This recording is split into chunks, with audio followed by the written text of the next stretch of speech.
A lot of this isn't going to make sense to you, and I'm sorry about that. I'm just going to start at the beginning, with the house.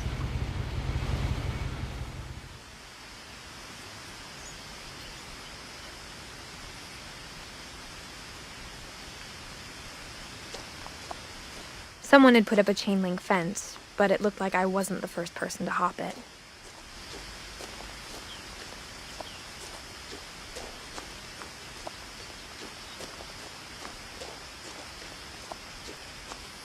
I lived here until I was 11, but I wasn't allowed inside half the rooms.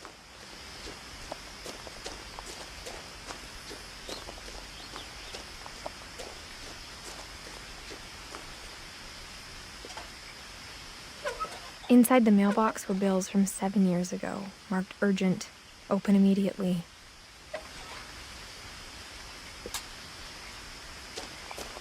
I hadn't been back since my brother Lewis's funeral.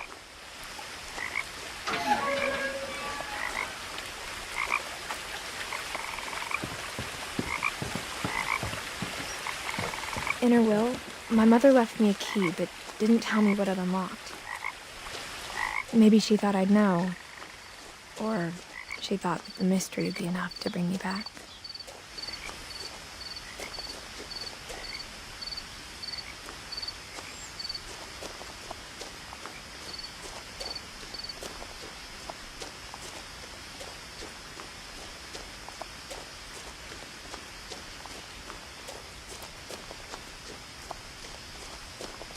No one had driven this way in a long time, but I saw a few hoof prints.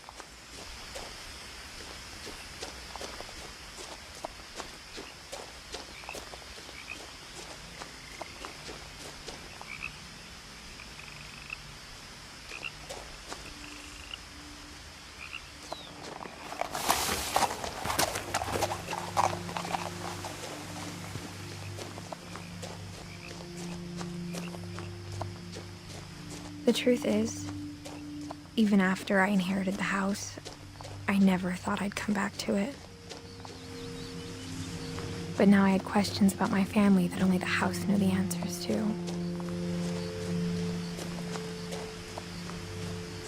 The house was exactly like I remembered it, the way I'd been dreaming about it.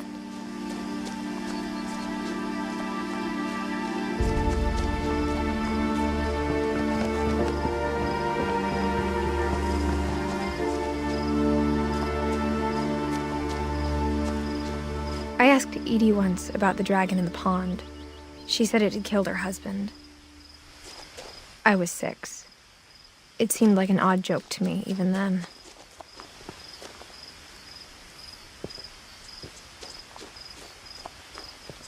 As a child, the house made me uncomfortable in a way I couldn't put into words.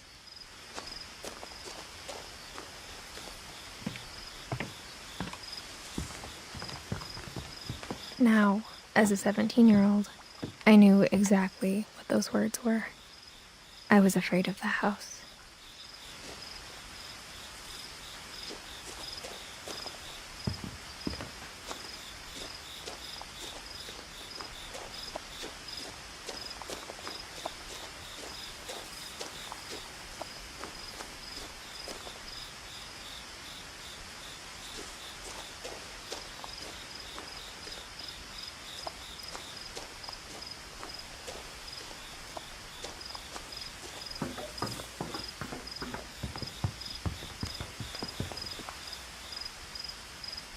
I hoped the key might unlock the front door. It didn't.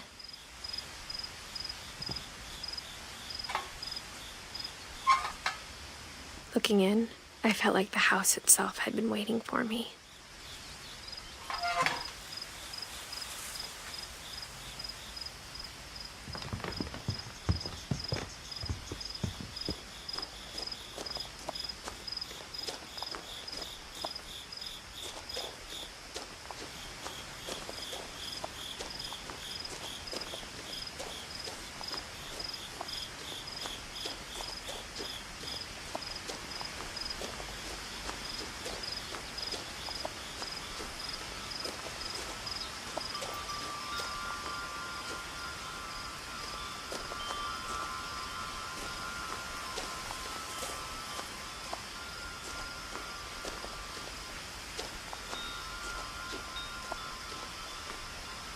The house felt like it had always been here. Even the swing set was older than my mother.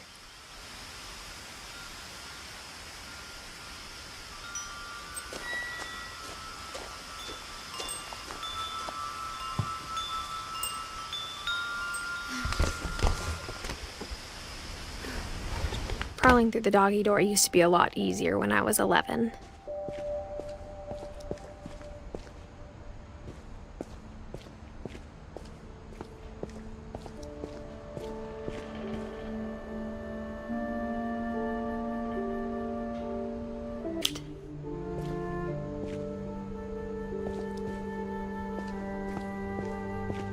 For the first time in years, I felt like I was home.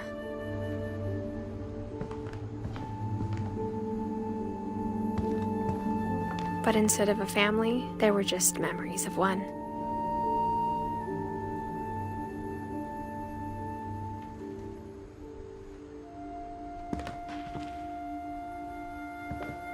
Like how after Louis started working at the cannery, we all got sick of eating salmon.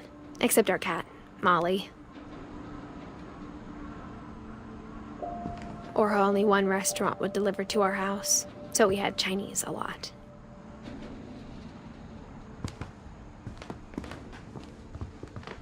Nothing in the house looked abnormal. There was just too much of it, like a smile with too many teeth.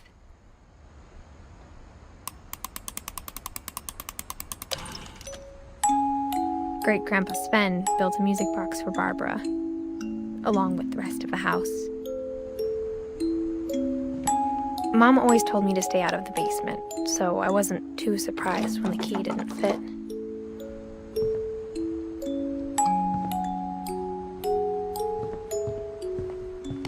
Even the fireplace had a story. Edie told me the bricks came from the original house, after it sank.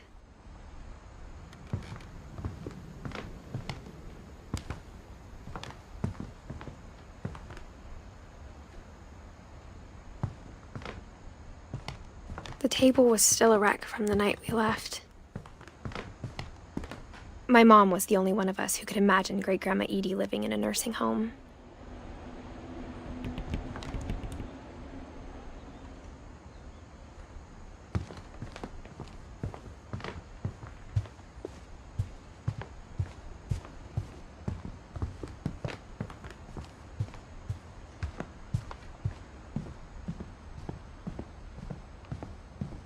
My mom wasn't much of an optimist, but she never stopped believing that my brother Milton was alive.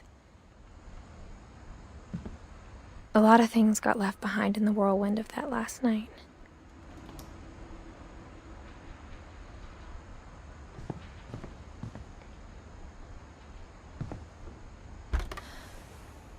Edie told me once that every Finch who ever lived is buried somewhere in the library.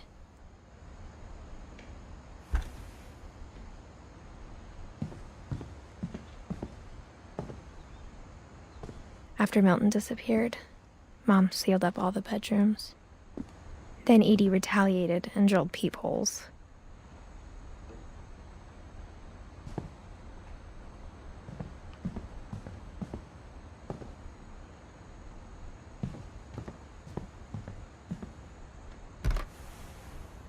Molly always seemed like a girl I could imagine being friends with, if she hadn't died in 1947.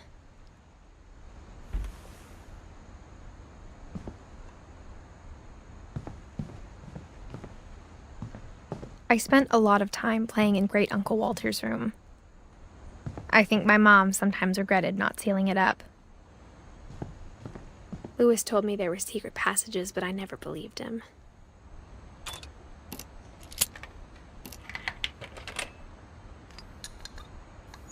Turns out, my mom was really good at keeping secrets. Now it was time to find out what my mom had been afraid of.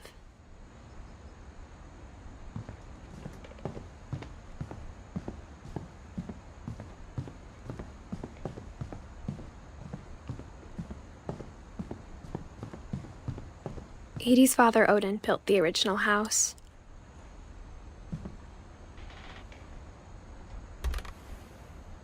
Barbara was a child star for 2 years, until America grew out of it.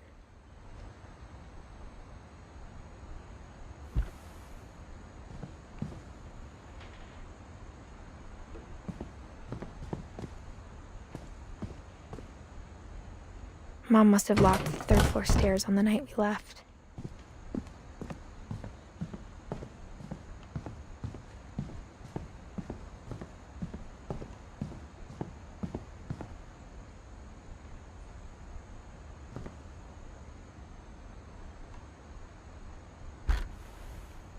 My Grandpa Sam spent 7 years sharing a room with his dead brother, Calvin.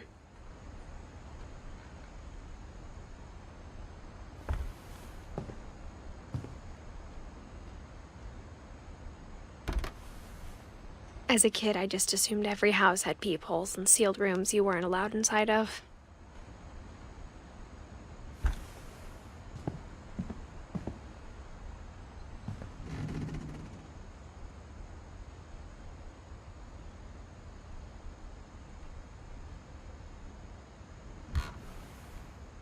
The last time I was in Edith Sr.'s room, I was 10 and she was painting my portrait.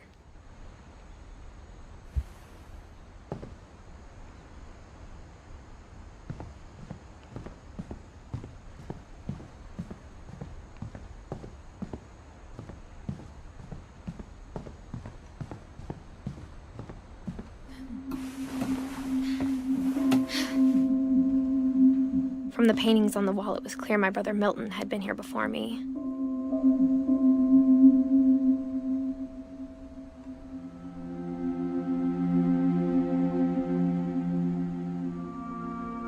Reading this, maybe it sounds like I had a plan, but I had no idea what was behind that door.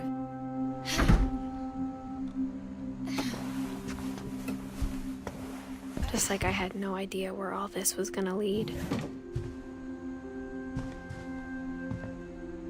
I grew up looking at Molly's gerbil had a tiny bedroom with its own even tinier gerbil cage.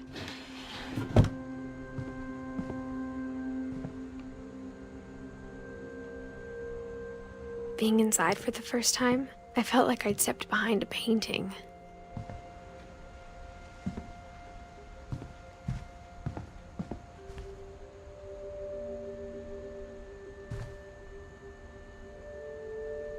I got the sense Edie had spent a lot of time here.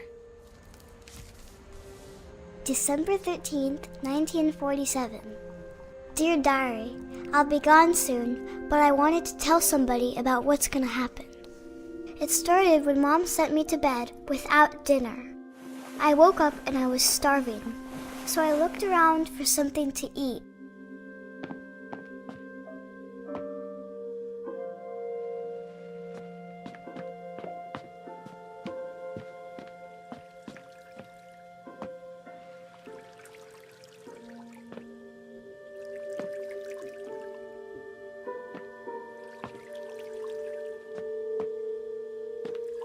I thought about eating Christopher, but I held back.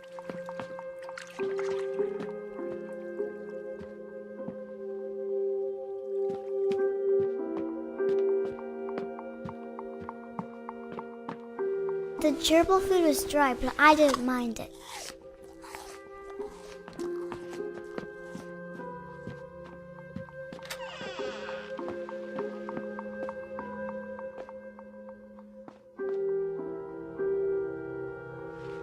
I ate a lot of things that night.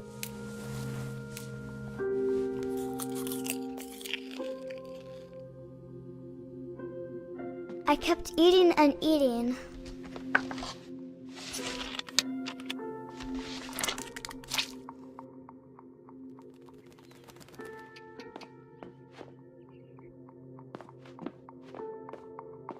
Then I heard chirping outside my window.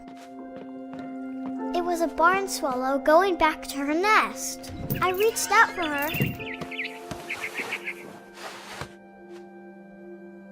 And suddenly, I was a cat.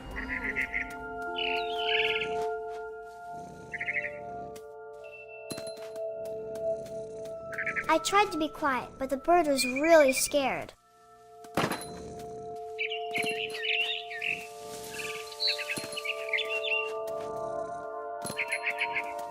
Mom and Dad didn't even look at me.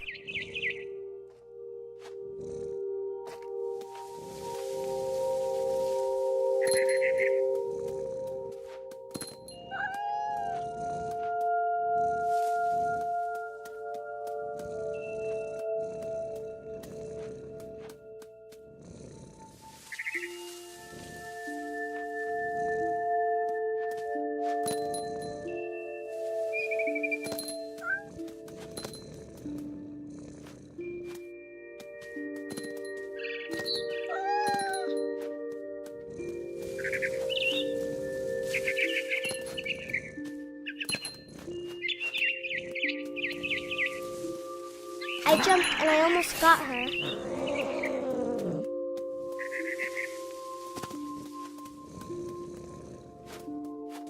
I could tell she was getting really tired.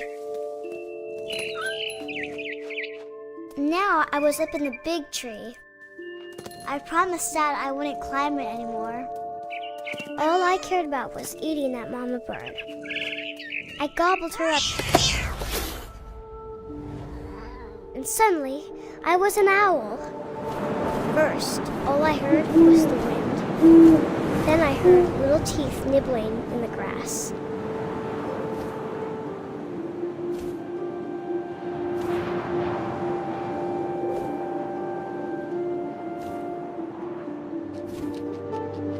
Rabbits.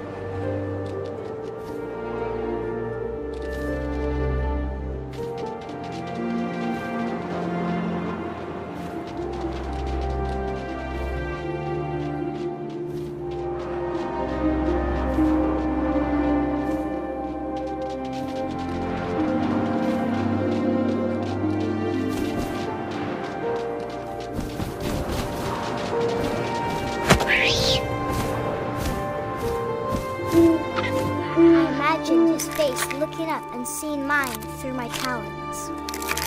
I swallowed him up, and I didn't chew one bit. Then I flew off to find something bigger.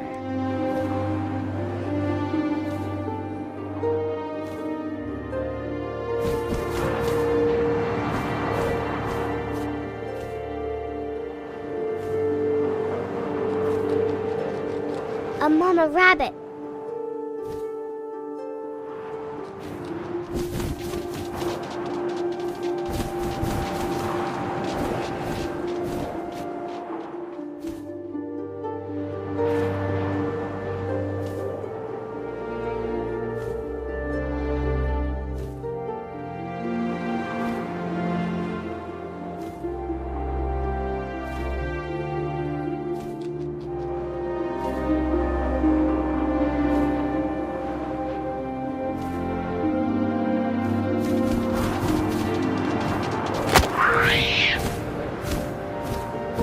She was almost too big to carry. I started choking, but I couldn't stop eating. And suddenly, I was a shark.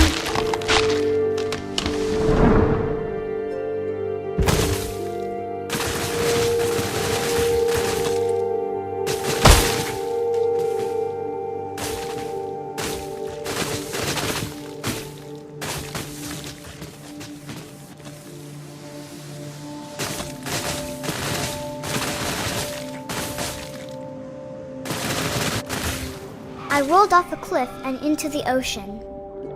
Now, I was hungrier than ever.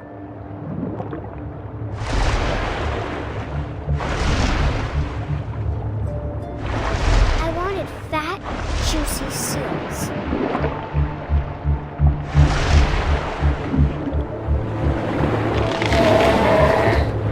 I tore off her flipper, and it tasted really good.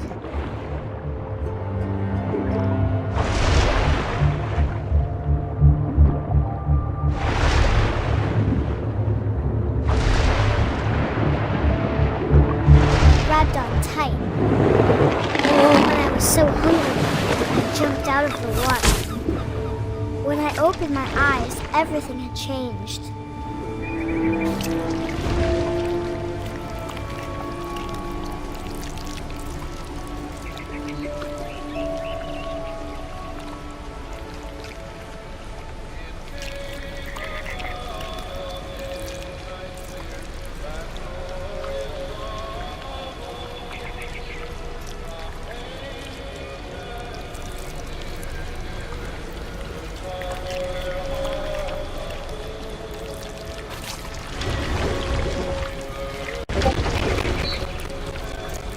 Now I was a monster, and I smelled people everywhere.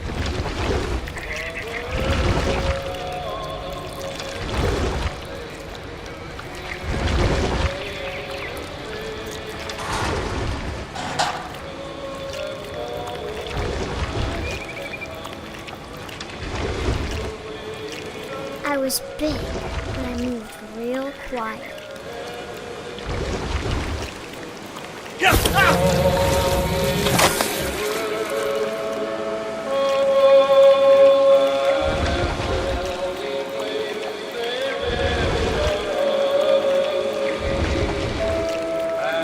I wanted to stop, but also I didn't.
After the last passenger, I was still hungry. And across the water, I smelled something new. Something I had to have, so I swam towards it.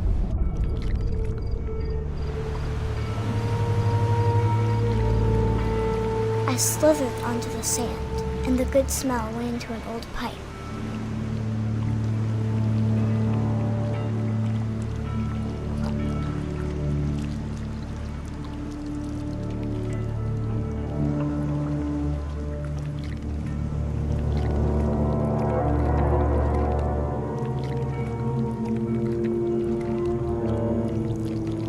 I got closer and closer.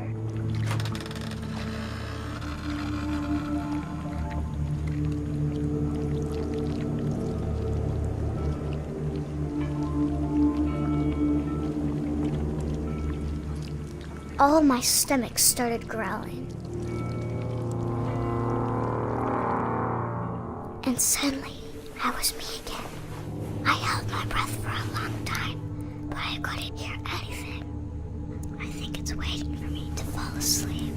But it's not going to wait much longer. It needs to feed, and we both know I will be delicious.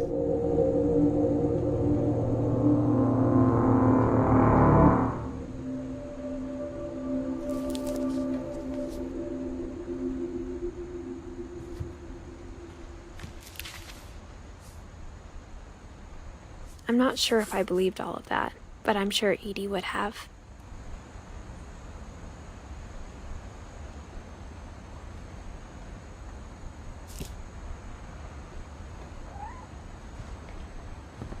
I can't describe it, but I felt like some part of Molly was still here.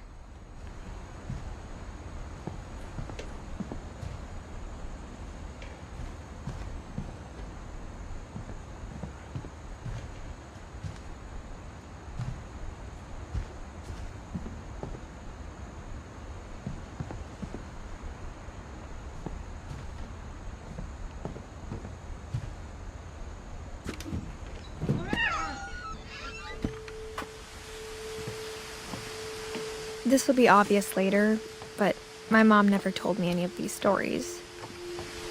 Edie would have, but Mom didn't like bringing up the past. Though, when we adopted a stray kitten, she was the one who named it Molly.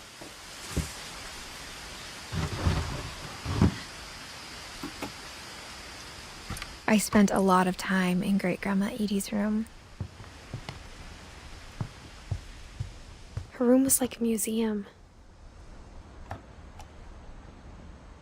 For 500 years, the Finches have been famous throughout Norway for their fortune and misfortune.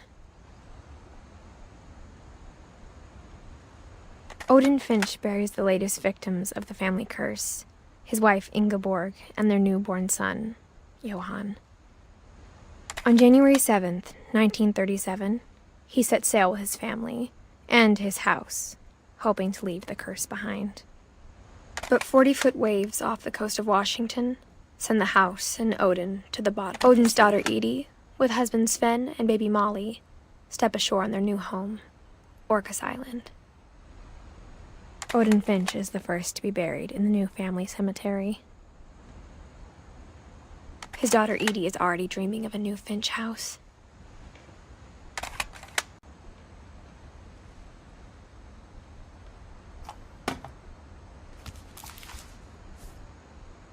Whatever's wrong with this family, it goes back a long ways.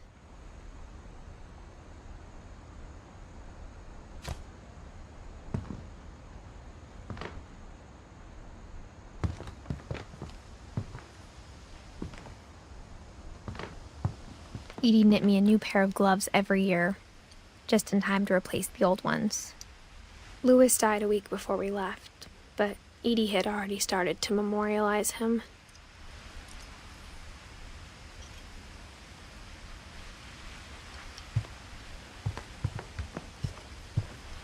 Edie gave a big interview about a mole man living under the Finch house.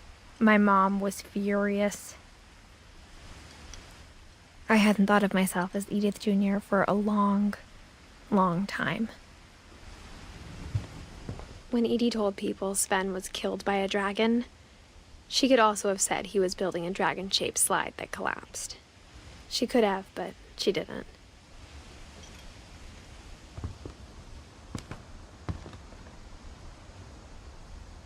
Even in her 90s, sometimes Edie seemed a lot younger than my mother.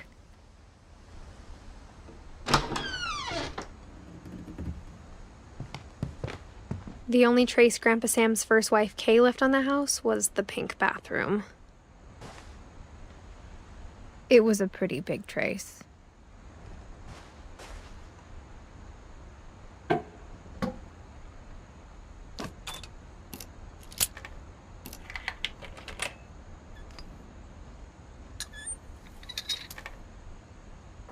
There's a secret in this bathroom. It's in the last place you would look. It isn't in the cupboard. It's hidden in this book.